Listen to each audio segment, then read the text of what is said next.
नमो अरिहंताणं नमो सिद्धाणं नमो आयर्याणं नमो उवज्जायाणं नमो लोये सब्बसाहुणं ईसु पञ्चनमुक्कारो सब्बभावप्रणासनो मङ्गलाणं च सब्बेसिं पठमं हवै मङ्गलम् मङ्गलं भगवान् वीरो मङ्गलं गौतमप्रभो मङ्गलं स्थूलिभद्राद्य जैनधर्मोऽस्तु मङ्गलम् अंगूठे अमृतवसे लब्धितणा भंडार श्री गुरु गौतम समरिये वांछित फलदाता। पूज्यपाद वादे वेताल शांति सूर्य जी महाराजा विरचित यह जीवो विचार प्रकरण 51 गाथा का यह प्रकरण, जिसमें शांति सूर्य जी महाराजा ने 4 गति में भटकते हुए यानी संसारी जीवों के विविध भिन्न भिन्न रूप 563 प्रकार के दिखाए हैं, जिसमें से पहली गति तिर्यंच गति का वर्णन किया। एक इंद्रिय, बेइंद्रिय, तेइंद्रिय, चौरिंद्रिय और पंचेंद्रिय, इंद्रिय के हिसाब से 5 प्रकार के तिर्यंच है और उनके टोटल भेद इस ग्रंथ में 48 दिखाए हैं। एक इंद्रिय वाले तिर्यंच के 22, बेइंद्रिय वाले के 2, तेइंद्रिय वाले के 2, चौरिंद्रिय वाले के 2 और पंचेंद्रिय वाले के 20, यानी तिर्यंच गति के 48 भेद की बात की। दूसरी गति है नारक, तीसरी मनुष्य और चौथी देव गति। तो तिर्यंच गति की बात करने के बाद नरक गति की बात करते हैं कि नरक गति के कितने भेद इस ग्रंथ में बताए हैं। तो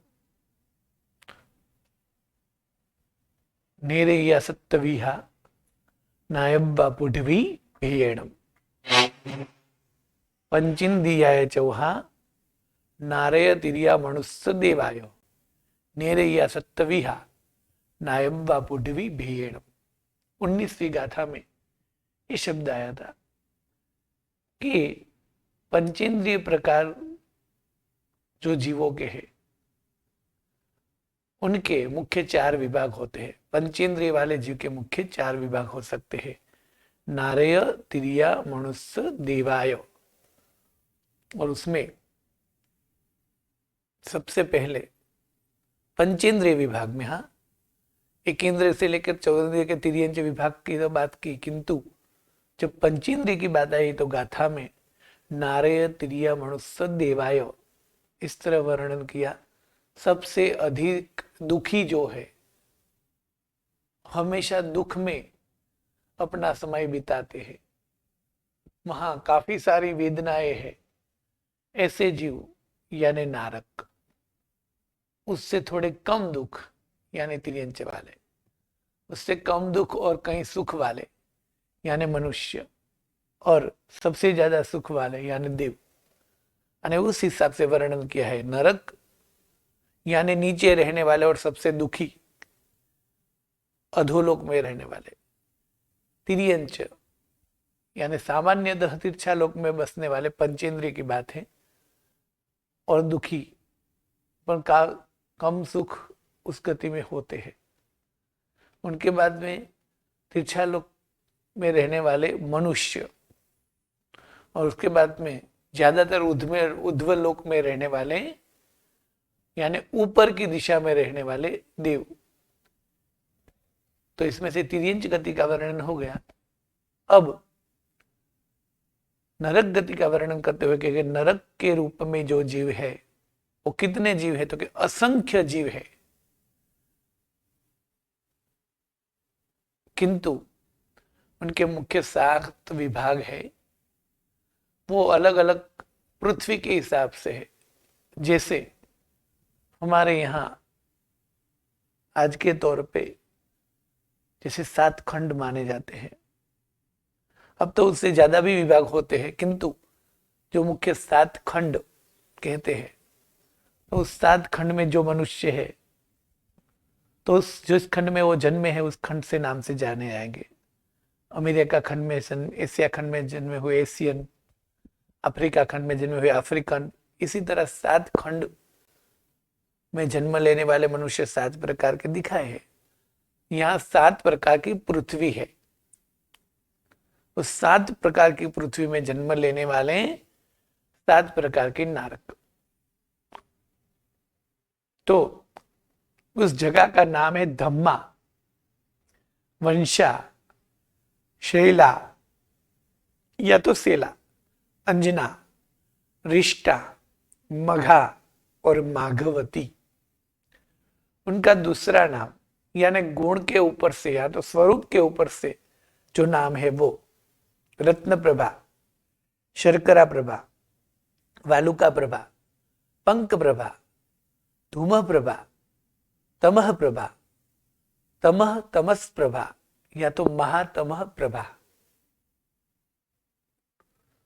यानी धम्मा और रत्न प्रभा, ये 2 नाम पहली नारक के है। वंशा और शर्करा प्रभा ये दूसरी नारक का है। शैला और वालुका प्रभा ये तीसरी नारक का है।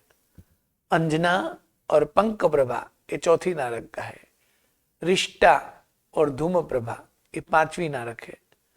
मघा और तमह प्रभा ये 6ठी नारक है। माघवती, महातमह या तो तमह तमह प्रभा ये 7वीं नारक है। इन 7 प्रकार की पृथ्वी में जो जन्म लेते हैं, वहां कौन जन्म लेते हैं? तो कहे पापी मनुष्य और पापी तिर्यंच यहां से मृत्यु होने के बाद वहां जन्म ले सकते हैं, क्योंकि देव कभी मरकर देव भी नहीं बनते और नारक भी नहीं बनते। ऐसी तरह नारक कभी मर के नारक फिर से नहीं बनेगा तुरंत, हाँ नेक्स्ट जन्म की बात है, और देव भी नहीं बनेगा। तो देव और नारक कौन बनते हैं? तो क्या मनुष्य और तिर्यंच ही बनते हैं। यहाँ नारक की बात चल रही है, तो इस नारक भूमि में कौन जन्म लेगा? तो यहाँ जो पाप करने वाले तिर्यंच और पाप करने वाले मनुष्य है, जिसका जितना जितना ज्यादा ज्यादा ज्यादा पाप होगा, इसी तरह वो नीचे नीचे की नारक में जाएंगे। कौन से तिर्यंच कौन सी नारक तक जाते हैं, कौन से मनुष्य कौन सी नारक तक जाते हैं, उनकी बात आगे करेंगे। किंतु ये 7 प्रकार की पृथ्वी है, उसमें अत्यंत पीड़ा, अत्यंत दुख, अत्यंत वेदना है। वो पाप के फल है। वहां मनुष्य और तिर्यंच जन्म लेते हैं यहां से मरने के बाद। और वहां 3 प्रकार की वेदना होती है। एक क्षेत्रकृत, यानी वहां की जगह में ही वेदना होती है।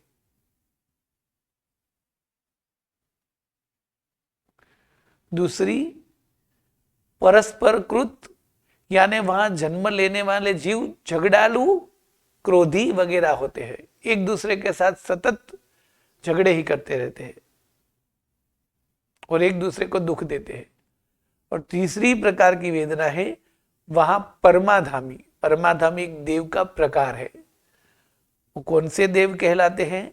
तो वो देव के भेद में आगे आएगा।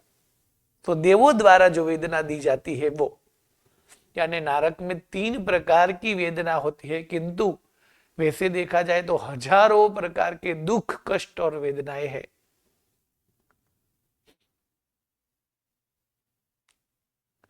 और इस 7 पृथ्वी में जन्म लेने वाले जीव को नारकी कहते हैं। और ये 7 नारक जो है वो अधोलोक में गिनी जाती है। उनकी आकृति यानी आकार कैसा है वो बताते हुए कहा था, इस विश्व, दुनिया, जगत जिसे हम कहते हैं, वो पूरे 6 द्रव्य से बना हुआ है, जिनका वर्णन आगे का प्रकरण यानी 9 तत्व में विस्तृत से आता है। उस 6 द्रव्य का नाम है धर्मास्तिकाय, अधर्मास्तिकाय, आकाशस्तिकाय, उद्गलास्तिकाय, जीवास्तिकाय और काल। ये 6 द्रव्य क्या है? तो इस 6 द्रव्य का वर्णन 9 तत्व में आएगा, किंतु ये 6 प्रकार के द्रव्य से भरपूर जो है उसे लोक, विश्व, दुनिया या तो जगत कह सकते हैं। और जितने में छह छह द्रव्य है उसी को लोक कहते हैं। उनके बाहर जो है वहां सिर्फ एक ही द्रव्य है, आकाश। माने आकाश लोक में भी है और अलोक में भी है। आकाश सब जगह पर है, आकाश नाम का द्रव्य। किंतु जितने प्रमाण में, जितने विभाग में धर्मास्तिकाय आदि द्रव्य है, उसी जगह को चौदराज लोग कहते हैं, या तो विश्व या तो दुनिया कहते हैं। तो कितने जगह पर है तो उनका नक्शा इसी तरह होता है कि जिसकी लंबाई और चौड़ाई ये हर एक जगह पर अलग अलग प्रकार की है, जबकि उनकी ऊंचाई यानी हाइट, जिसको मोटाई भी बोल सकते हैं, वो 14 राज प्रमाण है, यानी कि असंख्य योजन है। क्योंकि एक राज यानी भी असंख्य योजन ही होता है। तो इस तरह जिसकी लंबाई और चौड़ाई वो अलग अलग सब जगह पर है, और जिनकी ऊंचाई, हाइट या तो मोटाई जिसे बोल सकते हैं, वो 14 राज है। ये 14 राज का पूरा विश्व है, जिसमें नीचे के तल पर 7 नरक है, ऊपरी तल पर ज्यादातर देवलोक है, क्योंकि काफी सारे देव नीचे भी है, पहली नरक की पृथ्वी के अंदर भी। ये पूरा 14 राज का 2 विभाग करे तो बराबर मध्य में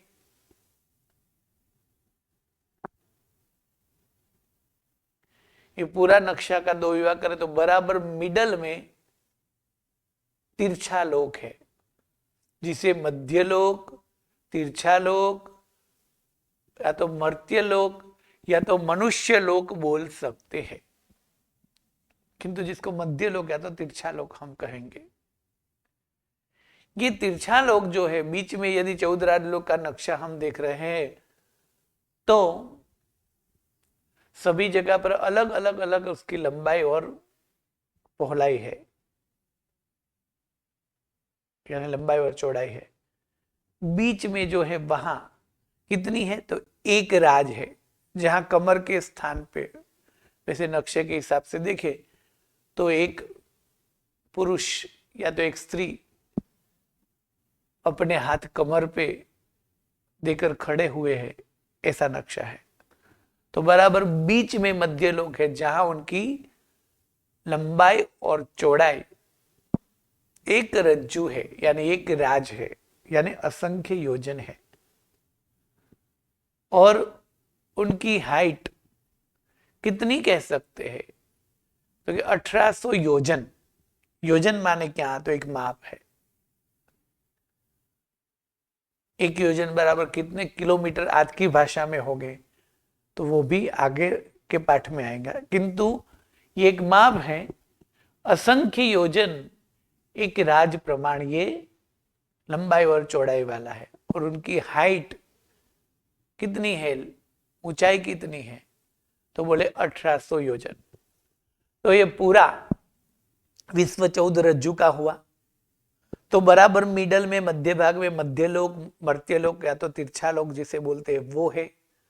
और उनकी हाइट कितनी है, 1800 योजन। तो बराबर मध्य में है तो ऊपर 1800 योजन और नीचे 1800 योजन, इस तरह है। यानी ये भाग जो दिखाई देता है, वहां से ऊपर 900 योजन तक और नीचे 900 योजन तक तिरछा लोक माना जाता है। मिडल का जो बराबर भाग है वहां से तो 900 योजन के ऊपर में, उसके बाद ऊर्ध्वलोक है, और नीचे के तल पर 900 योजन के नीचे अधोलोक माना जाता है। यानी 3 लोक जो है, उस 3 लोक की बात करें तो उध्वलोक हुआ 7 राज में 900 योजन कम, अधोलोक भी हुआ 7 राज में 900 योजन कम। तो अधोलोक में सभी नारक है, किंतु नारक की पहली पृथ्वी अधोलोक से शुरू नहीं है। जिसके तल पर हम हैं वो अधोलोक की पहली पृथ्वी नारक जो है वो पहली नारक का ही तल है। उस पृथ्वी में अधोलोक कहां से शुरू होता है? 900 योजन के बाद होता है, ये है। किंतु नारक की पृथ्वी 900 योजन के बाद शुरू है, ऐसा नहीं है। ये सभी माप कहां से दिए गए हैं? तो कि जैसे हम कहीं भी कोई पर स्टेशन पे जाए, सभी जगह पर एक हाइट लिखी हुई होती कि यह रेलवे स्टेशन, यह बस या तो ये पर्वत कितना ऊंचा है, तो इसका माप दिया हुआ होता है। सभी रेलवे स्टेशन पर शायद ये लिखा होता हुआ, किंतु वहां एक आगे शब्द लिखा समुद्री तल से, यानी समुद्र के तल से ये इतनी ऊंचाई पर है, क्योंकि सभी समुद्र की सपाटी सामान्य से समान है। तो अभी जो समुद्री तल से सभी ऊंचाई बताते हैं, तो यहां 900 योजन ऊपर और 900 योजन नीचे कहां से लेना है? तो कि मिडल में जो तिरछा लोक है, उस तिरछा लोक में बराबर मध्य भाग में, यानी असंख्य द्वीप समुद्र है, आखिरी समुद्र स्वयं भूरमण समुद्र है, और बीच का द्वीप वाला सबसे मध्य केंद्र में रहा हुआ द्वीप जम्बू द्वीप है, जिसमें हम है। और जम्बू द्वीप में की मध्य केंद्र में बराबर जम्बू द्वीप के भी बराबर बीच में मेरू पर्वत है। तो मेरू पर्वत में समभूतला नामनी पृथ्वी है, यानी मेरू पर्वत तो 1,00,000 योजन का है, किंतु मेरू पर्वत जहां से दिखता है सपाटी, वहां से बराबर मेरू के बीचों बीच, मेरू पर्वत में भी बराबर बीच में पृथ्वी है। यानी मेरू पर्वत का जो भाग है उसे समभूतला बोलते हैं, क्योंकि पूरे विश्व की पृथ्वी में कुछ ना कुछ हलन चलन रहता है, हलचल रहती है, किंतु ये समभूतला पृथ्वी अविचल है। वहां वो पृथ्वी कभी हिलती वगैरह नहीं है, अनादिकाल से वही जगह पर है। यहां से ये सब माप है, यानी समभूतला से 900 योजन ऊपर 9 और 900 योजन नीचे, इसी तरह तिरछोलक गिना है। तो तिरछा लोक में कौन है? मनुष्य और तिर्यंच, जिसकी बात आगे मनुष्य के विभाग में करेंगे, कितने द्वीप समुद्र है, 2.5 द्वीप क्या है।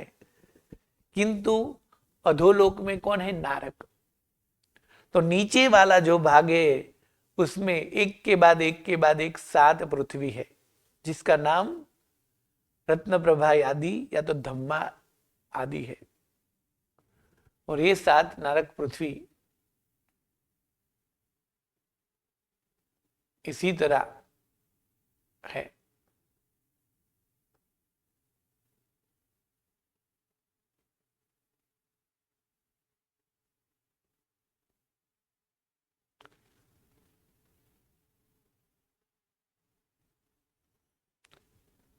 ये नीचे का भाग,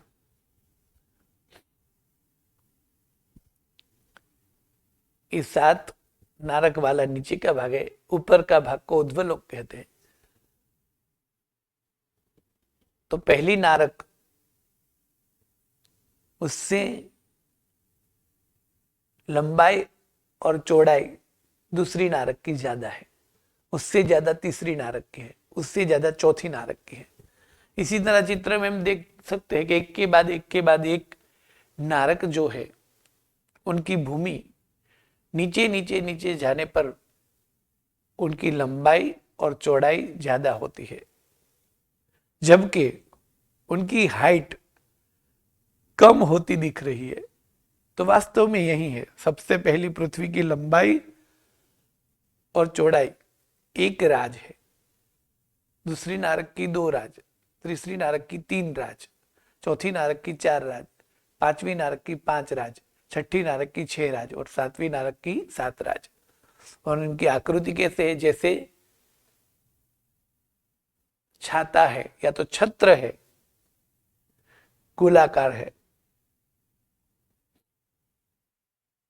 एक के बाद एक बड़ा बड़ा छत्र होता जा रहा है। इसी तरह 7 नारक रहेंगे और इन सब की हाइट यानी जिसको बोल सकते हैं लंबाई, ऊंचाई जिसको बोल सकते हैं, लंबाई नहीं किंतु ऊंचाई, तो वो कितनी है? तो बता दे, पहली नारक यानी ये रत्न प्रभा नारक जो है वो ऊपर से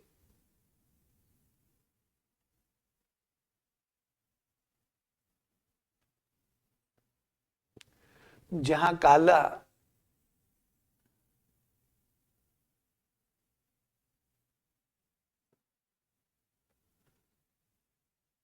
यहां जहां काला बिंदु दिखता है वहां से लेकर यहां तक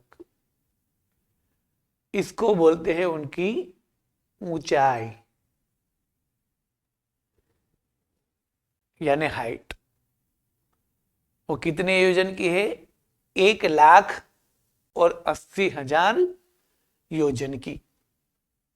जबकि ये जो है पूरा गोल सर्कल है, तो यहां से लेकर यहां कितनी है? 1 राज। और इसी तरह यहां से लेकर सामने भाग, क्योंकि गोल है ना, जैसे थाली की आकृति से, तो पूर्व से पश्चिम और उत्तर से दक्षिण, तो यहां से लेकर यहां तक 1 राज है। इसी तरह ऐसे सामने वाले में भी 1 राज है, किंतु ये ऊपर से लेकर नीचे तक कितनी होती हैं? तो 1,80,000। वैसे देखने जाए तो चित्र में लंबाई पौलाई जो है उससे ज्यादा ऊंचाई दिखती है, किंतु वो चित्र में ऐसी दिखी है, किंतु वास्तव में क्या है? तो लंबाई और चौड़ाई ज्यादा है और ऊंचाई कम है। कम है मतलब कितनी ऊंचाई है? तो 1,80,000 इस पृथ्वी की, मतलब यहां हम खड़े हैं सब, हम सब इस ऊपरी तल पर है, ये यहां, और यहां से लेकर ऐसे नीचे जाएंगे तो यहां तक 1,80,000 उनका माप होगा। किस माप में? योजन के रूप में। इतने योजन की ये है। तो ये पहली नारक रत्न प्रभा जिनका नाम है, जिनका धम्मा भी नाम बोल सकते हैं, जिनकी लंबाई और चौड़ाई एक रज्जु है, जबकि ऊंचाई यानी मोटाई जिसको बोल सकते हैं वो 1,80,000 की है। और इसमें ये जो है ऊपरी तल यहां, और यहां इनकी पूर्णा होती है,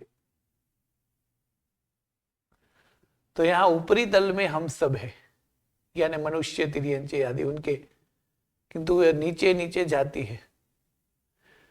किंतु अधोलोक कहां से शुरू होता है? तो ये 1,80,000 है, तो यहां 900 योजन तक तीर्थालोक माना जाता है, 900 योजन तक। और 900 योजन के बाद अधोलोक शुरू होता है। और नारक कहाँ है? तो कि 900 योजन के बाद तुरंत नहीं है। कहाँ है? कितने नीचे है? किस जगह पर है? नारक कौन सी जगह पर रहते हैं? हा?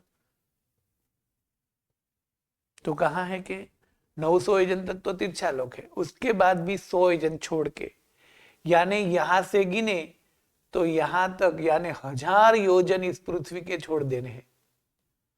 उस 1,000 योजन में क्या है?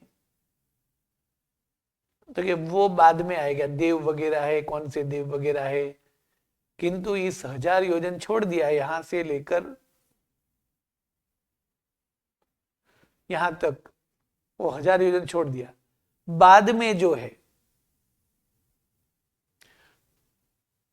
और लास्ट के जो 1,000 योजन है वो छोड़ने हैं, यानी ये नारक जो है वो ऐसे 1,80,000 है, तो उसमें से ये ऊपर के 1,000 योजन का विभाग छोड़ देना है उस पृथ्वी का।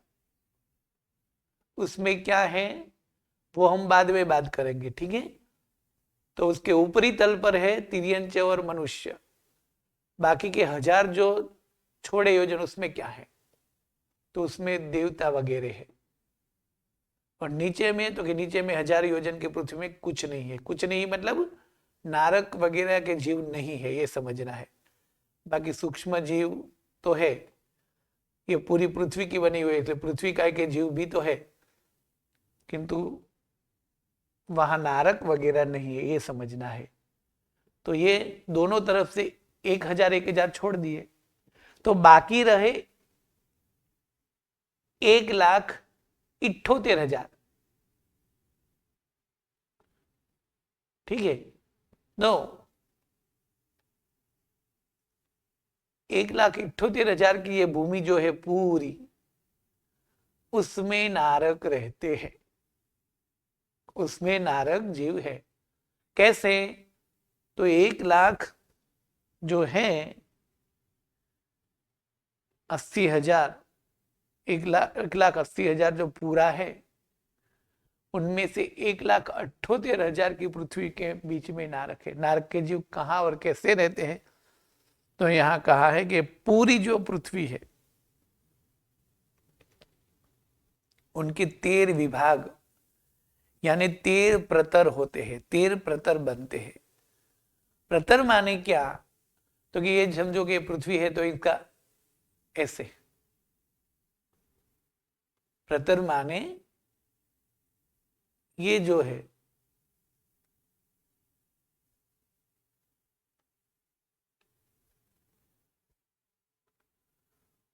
इस पृथ्वी का एक विभाग, ये दूसरा विभाग, ये तीसरा विभाग, इसी तरह इस पूरी पृथ्वी के 13 विभाग हो जाते हैं। 1,80,000 की जो पृथ्वी है पूरी, उनको 13 भाग में टुकड़े करने हैं, जो यहां भी साफ साफ दिखाई देते हैं श्वेत कलर के। तो 13 विभाग हैं, उस 13 प्रतर के अंदर में नारक रहते हैं।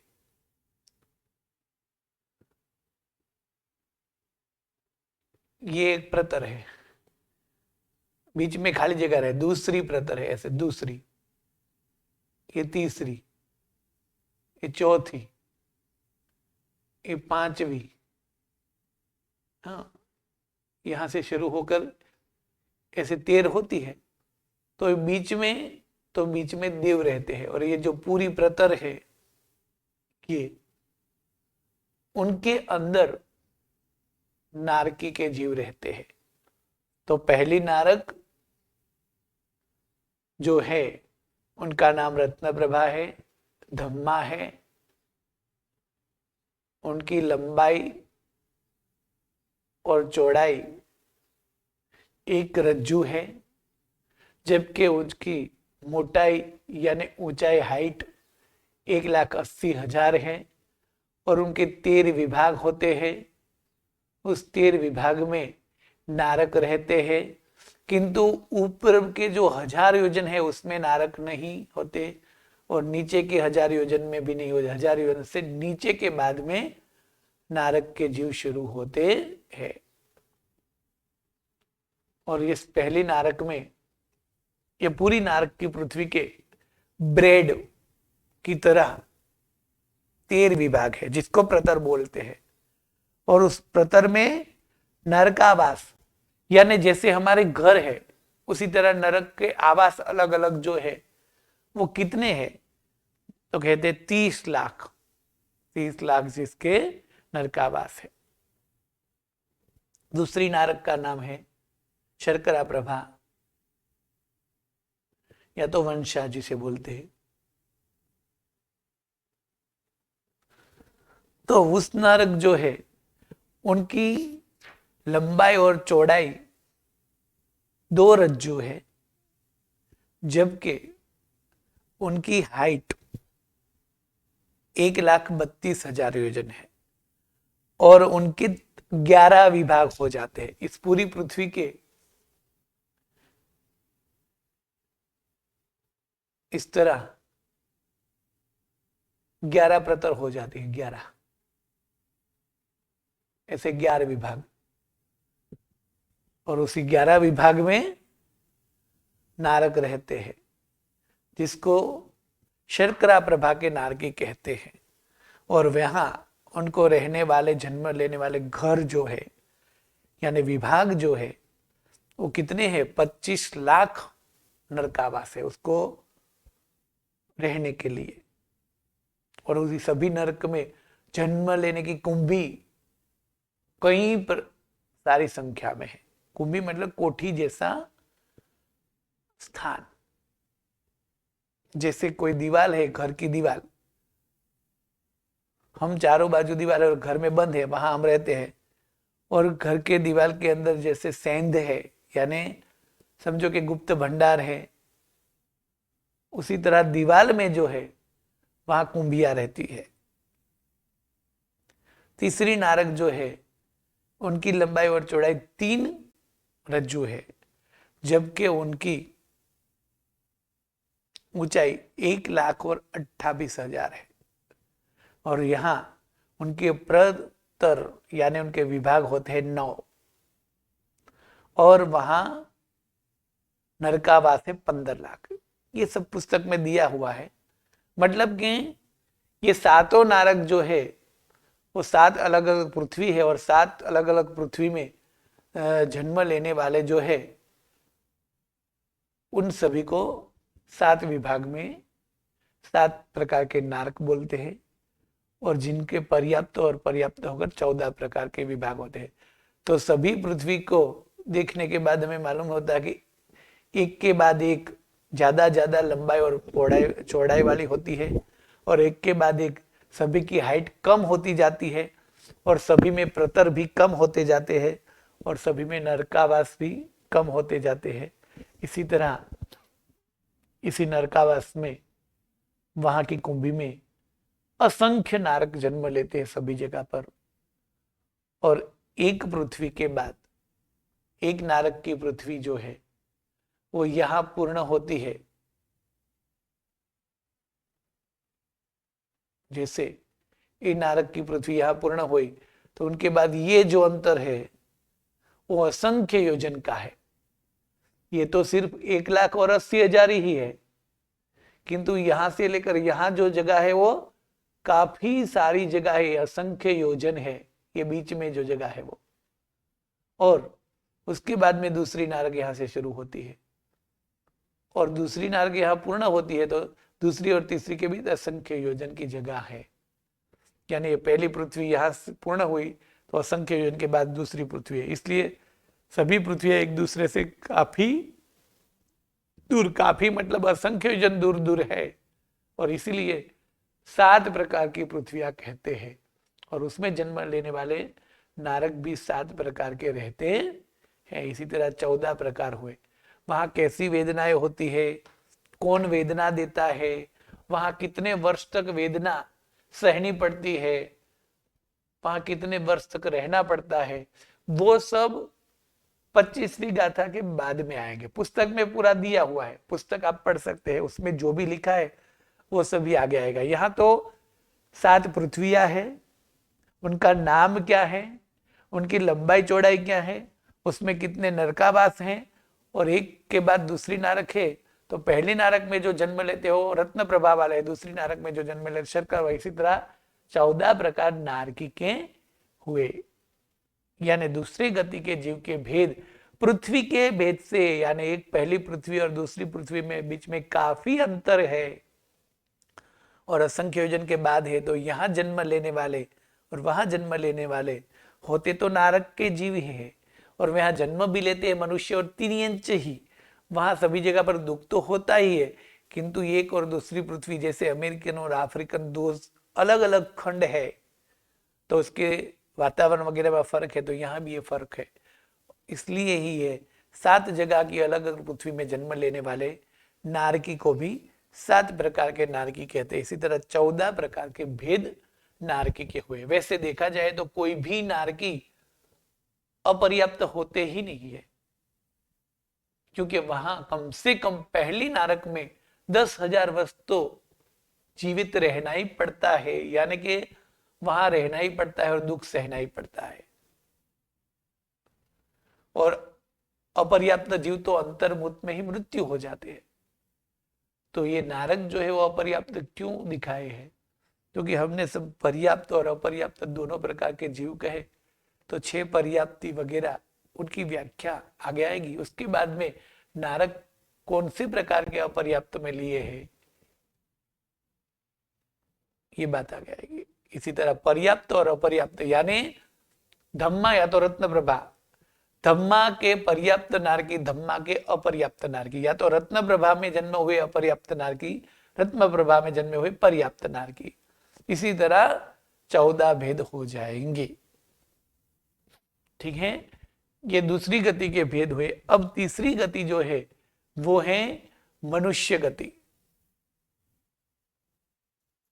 तो मनुष्य गति के भेद जो है वो है 303, और चौथी गति दिखाई गई है देव गति, उसके भेद है 198। तो 303 कौन से हैं ये जानेंगे कल के पाठ में। और प्रश्नोत्तरी भी। हाँ बोलिए, तीनों प्रश्न बोल दीजिए। विद्याबेन, अर्चनाबेन। प्रणाम पंडित जी। हाँ बोलिए। जो आपने बताया कि पहले नरक की जो माप है उसमें 1000 ऊपर नीचे छोड़ के जो बीच का भाग है 1,78,000, हाँ, तो उसके अंदर ही 13 प्रदर करके समझना है ना उस विभाग में? नहीं, उसके अंदर नारक के जीव समझने हैं। तो 13 प्रदर है। 13 प्रतर कहां से समझना? तो प्रतर पहले विभाग से ही होगी, यानी जो 1000 योजन छोड़े हैं वो पहली प्रतर में आ जाएंगे, और नीचे के 1000 योजन छोड़े हैं वो 13वीं प्रतर में समावेश हो जाएंगे। ओके, और बीच के जो है वो समझना है, से टोटल 11 प्रदर, 11 में बीच का आएगा। हाँ, नहीं नहीं, ओके, हाँ, और 11 1,00,000 योजन के बाद भी पहली प्रतर चलेगी। हाँ, माने पहली प्रतर 1000 योजन की नहीं, ज्यादा है, तो 13 विभाग हुए, उसमें 1000 योजन जो छोड़ने, वो 1000 योजन कौन सी प्रतर में छूटे हुए होंगे? पहली प्रतर के।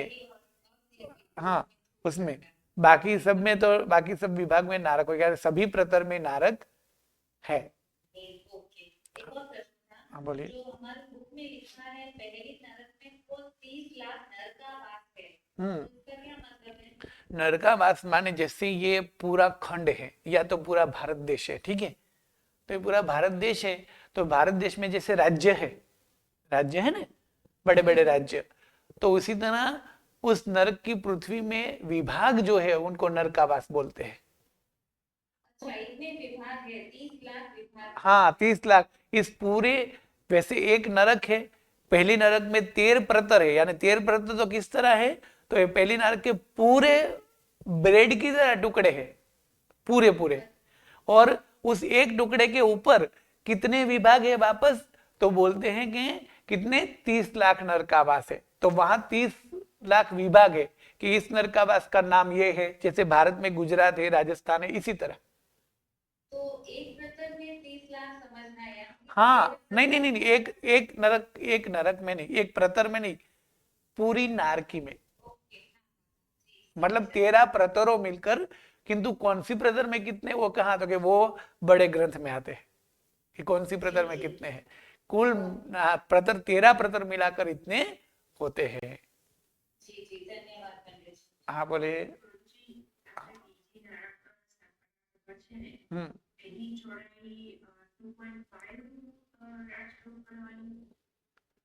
फिर से प्रश्न। हाँ, हम्म, हाँ,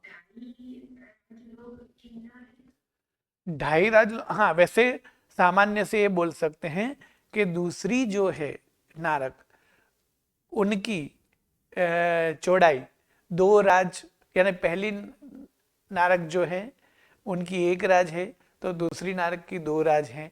किंतु यह पुस्तक में हम देखेंगे तो हमें मिलेंगे 2.5, ठीक है। तो यहाँ जो काफी सारे पुस्तक में आपको ये मिलेगा कि पहली नारक 1 राज, दूसरी नारक 2 राज, तीसरी नारक 3 राज, इसी तरह मिलता है, ठीक है। तो ये भी एक मत है। और दूसरी बात ये है कि स्टार्टिंग में सभी नारक जो है उनकी लंबाई पौड़ाई ज्यादा है और धीरे धीरे कम है ना। तो यहाँ ये भी ले सकते कि ऊपर ज्यादा है, तो कई सारी जगह पर ऊपरी तल के हिसाब से उसकी लंबाई चौड़ाई दी है, तो कई जगह पर नीचे से शुरू की हुई है। यानी सातवीं नारक जो है वो 7 राज होती है। तो 7 राज कैसे गिननी है, तो कि ये जो है यहां से लेकर सबसे नीचे वाला भाग जो है ना, उनको 7 राज गिनना है। धीरे धीरे कम होते होते यहां ऐसा हो जाएगा। तो ये जो है नारक, ये नारक की जगह जो है उस जगह पर नीचे की तल पर 2.5 राज है, किंतु ऊपर ऊपर आते 2 राज हो जाते हैं। यानी कई सारे पुस्तक में 1 2 3 4 5 6 7 ऐसे मिलेगा, जबकि यहाँ क्या क्या कहा है कि पहली नारक का जो है वो कितना है लंबाई और चौड़ाई, तो 1 राज। ठीक है, पहली नरक की पृथ्वी जो है उनकी चौड़ाई वो कितनी है, तो 1 राज है लंबाई और चौड़ाई। और दूसरी नारक की, तो कि दूसरी नारक जो है वो दूसरी नारक कितनी है, वैसे सामान्य से 2 राज कहते हैं, किंतु 2.5 क्यों लिखा है, ठीक है, तो कि दूसरे मत से 2.5 भी है। हाँ बोलिए। हाँ, मनुष्य के रूप में होते हैं कि तिर्यंश भी होते हैं? नहीं, नरकावास में जो है जीव, वो नरक के आवास में सिर्फ नरक के जीव ही होते हैं। मनुष्य के रूप में होते हैं वो? नहीं, मनुष्य के रूप में नहीं, नरक के रूप में होते हैं। जैसे हम अभी मनुष्य है, तो हमने पाप किया तो हम मृत्यु होकर नरक में जाएंगे, तो वहां नरक के रूप में होंगे। इसी तरह किसी तिर्यंच ने पाप किया तो तिर्यंच भी वहां नरक के रूप में जाएगा। किंतु हम काफी सारी फिल्मों में, पुस्तक में, चित्र में देखे तो वहां तिर्यंच वगैरह के रूप में भी दिखाए जाते हैं। तो वो क्योंकि वहां नरक के जीव जो होते हैं उनके पास वैकृत शरीर होता है, और उनको जो मारते हैं वो परमाधामी नाम के देव है, उनके पास भी वैकृत शरीर होता है। तो दोनों विविध प्रकार के रूप कर सकते हैं, किंतु वो वास्तव में तिर्यंच और मनुष्य नहीं है।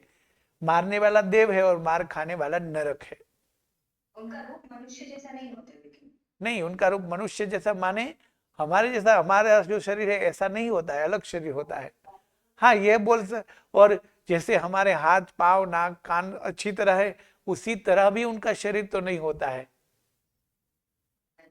हाँ, किंतु वो पंचेंद्रिय होते हैं, ये दिखाने के लिए जैसे हमारा चित्र है ऐसा ही चित्र दिखाते हैं। हाँ बोले।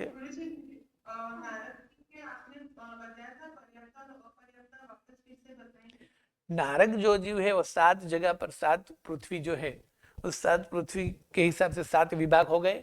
उनके पर्याप्त और अपर्याप्त ये 2 भेद बताए।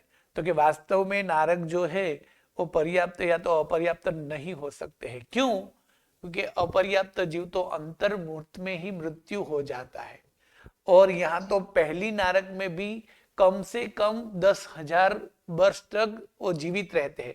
आगे की नारक में तो असंख्य वर्ष है, किंतु पहली नारक में भी कम से कम मिनिमम भी 10,000 वर्ष वो जीवित रहते। तो वो उसको अपर्याप्त क्यों बोलते हैं? पर नहीं है तो वो बोलते हैं उसकी अवस्था के हिसाब से, यानी करण अपर्याप्त के हिसाब से। तो कर्ण अपर्याप्त क्या है, लब्धि अपर्याप्त क्या है, कर्ण पर्याप्त क्या है, लब्धि पर्याप्त क्या है, वो बात अभी आएगी। सभी जगह पर हमने 2 शब्द देखे, जैसे सूक्ष्म, बादर, बेइंद्रिय, तेइंद्रिय, चौरिंद्रिय, पंचेंद्रिय, पर्याप्त और अपर्याप्त। तो पर्याप्त और अपर्याप्त क्या है वो हम आगे के पाठ में अभी आने वाला है, वो विषय सब्जेक्ट। हाँ सूरज नरक में भी नहीं होता? हाँ बोलिए, फिर से प्रश्न। सूरज पहली नरक में भी नहीं होता? सूरज जो है वो सूरज का प्रकाश जमीन की ऊपरी तल पर ही रहता है। पहली नरक की बात क्या करें, हमारा घर भी यदि अंडरग्राउंड में हो तो वहां सूरज नहीं आएगा। गुरुजी, हाँ बोलिए। आपने धर्मास्तिका और धर्मास्तिका जीवास्तिका वाला समझाया, वो थोड़ा समझ में नहीं आया। वो जो है जहाँ सब सारी देशना या तो सारे वाचना या तो सारे व्याख्यान में हम सुने 6 द्रव्य है, 6 द्रव्य है, ऐसे सुनते हैं ना। हाँ, तो उस 6 द्रव्य के हमने नाम बताए कि 6 द्रव्य ये है कि धर्मास्तिकाय नाम का द्रव्य है, अधर्मास्ति नाम का द्रव्य है, आकाशतिकाय नाम का द्रव्य है, पुद्गल नाम का द्रव्य है, जीव नाम का द्रव्य है और काल नाम का द्रव्य है। तो आकाश नाम का द्रव्य है वो लोक और अलोक सभी जगह में है।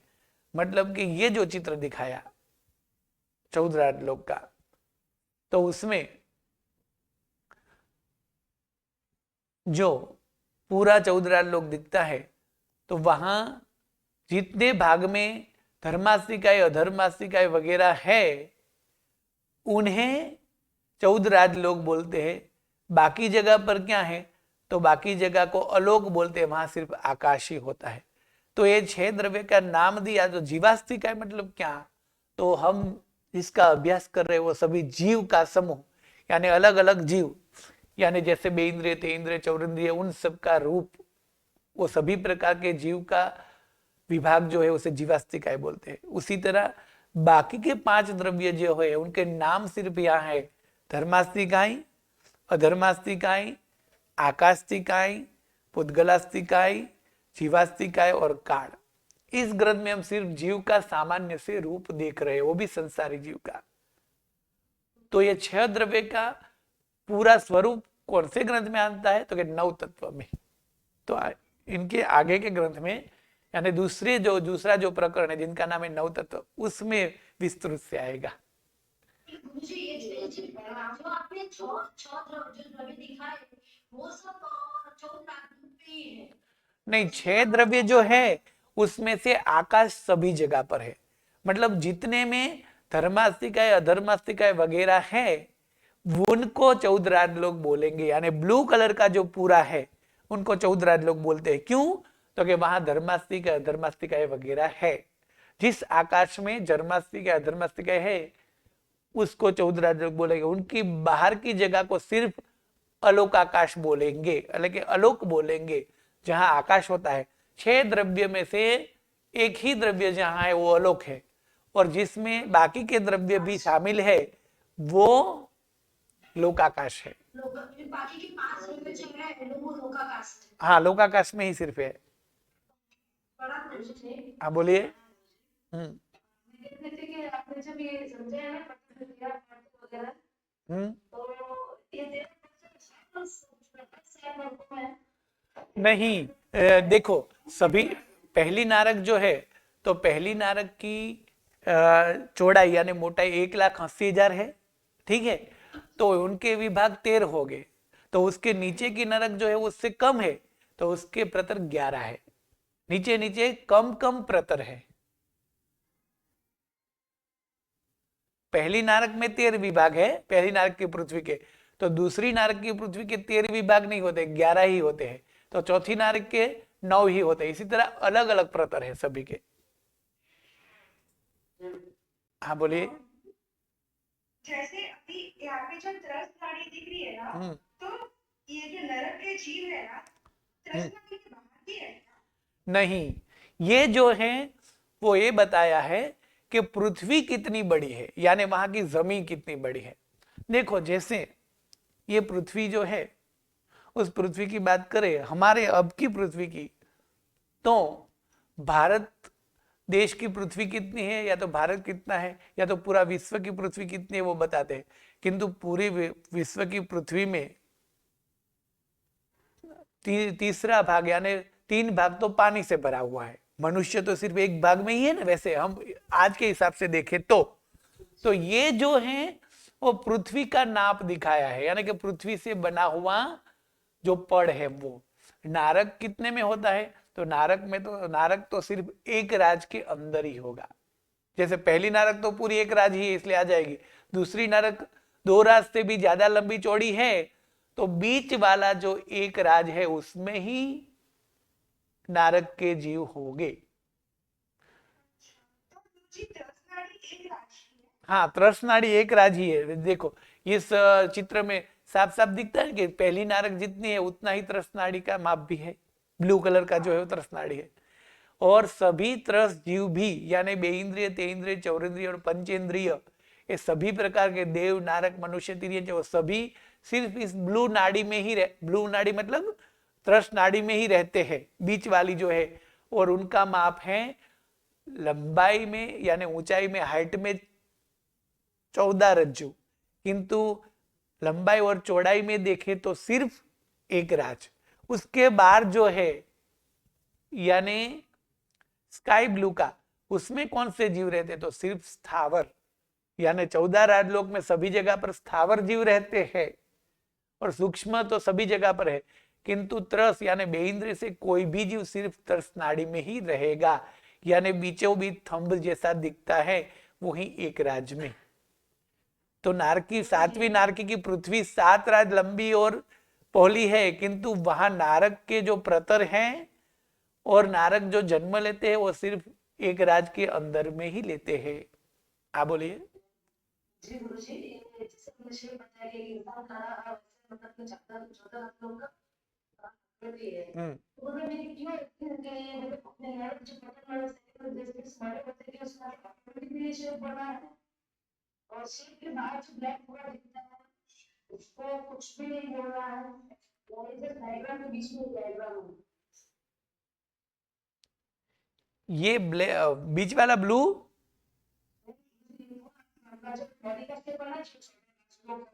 हाँ वो अपना एक इंसान का शेप बन गया, जैसे इंसान खड़ा हो कमर पे हाथ रख के। हाँ, वो किसी ने बनाया नहीं है, अनादिकाल से ऐसा ही है। हाँ, मतलब कि समझो कि पूरा अंधेरा है वो, और अंधेरे वाले रूम में जैसे लाइट हुई तो जहां जितना लाइट का जैसा प्रकाश होगा तो गोल डिजाइन उस दीवार पे गिरेगा, मतलब कि गोल ही पड़ता है ऐसा नहीं है। समझो कि हम स्टार वाली यानी जिसे रेजर बोलते हैं, वो स्टार वाली बैटरी करेंगे तो दीवार में सामने स्टार की आकृति होगी, तो मतलब प्रकाश जितने में है वो स्टार है, बाकी सब अंधेरा है। तो यहाँ आकाश, जिस आकाश में ये है, ये मतलब धर्मास्तिका वगैरह, उनकी आकृति इस तरह है। उसको आलोक बोलेंगे, आलोक। हाँ बोले, प्रश्न आगे। हाँ, पाठ पूर्ण है, जिनको आगे के पाठ में जाना है वो जा सकते हैं, प्रश्न पूछ सकते हैं, जिनको भी पूछना है वो। हाँ बोलिए कोमल बेन। हाँ कोमल बेन, बीजू नाम से भाविका बेन। हाँ बोलिए।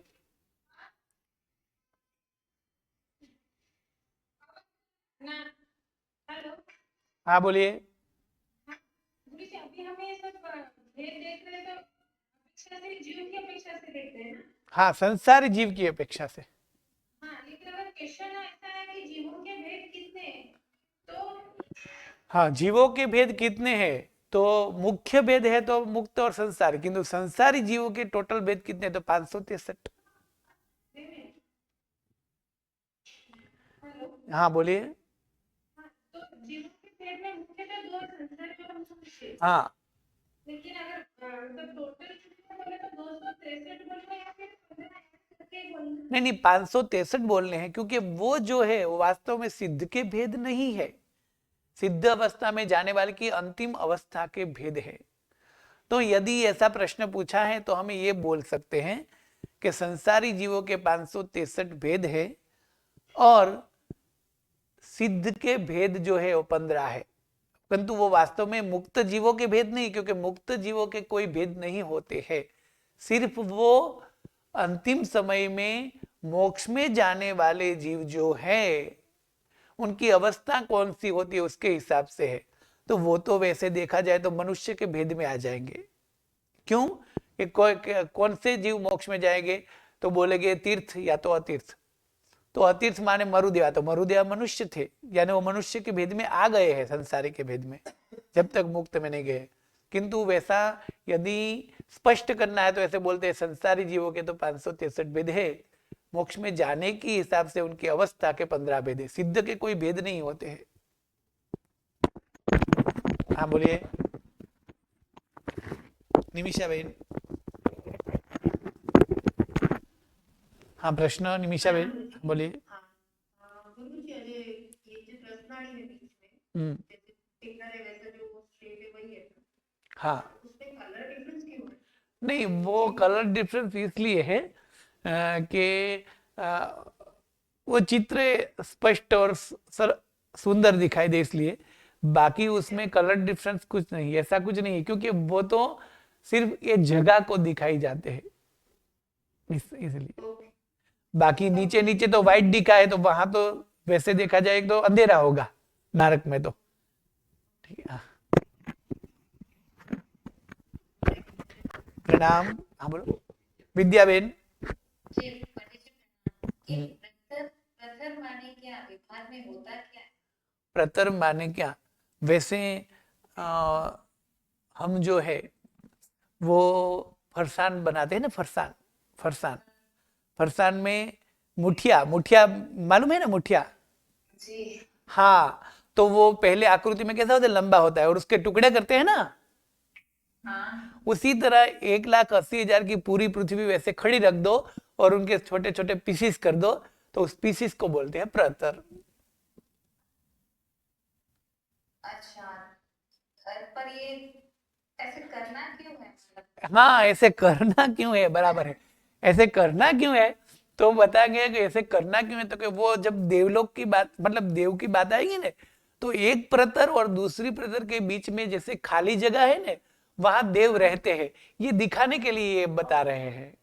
अच्छा अच्छा जी जी जी जैसे देखो कि 15 माल की बिल्डिंग है, ठीक है, तो जैसे पूरा खोखा पहले कर देते स्ट्रक्चर, और पहला माल जो है वहां फ्लैट बन गए, अब दूसरे माल की पूरी खाली जगह रखी, तीसरे माल में फ्लैट बन गए, तो ये दो है प्रतर है और बीच वाली हो जगह खाली है। वो खाली क्यों है, तो कि वहां देवता कौन से रहते हैं वो दिखाने के लिए ये सब बताया हुआ है। जी जी प्रणाम। प्रणाम। गुरुजी हाँ बोलिए। जो एक और दूसरी प्रतर के बीच में हम्म, कोई ऐसा है कि एक दूसरे के ऊपर वो कुछ रह सके या फिर हवा में होती है? हवा में ही रहेगी, एक के बाद एक जो है वो।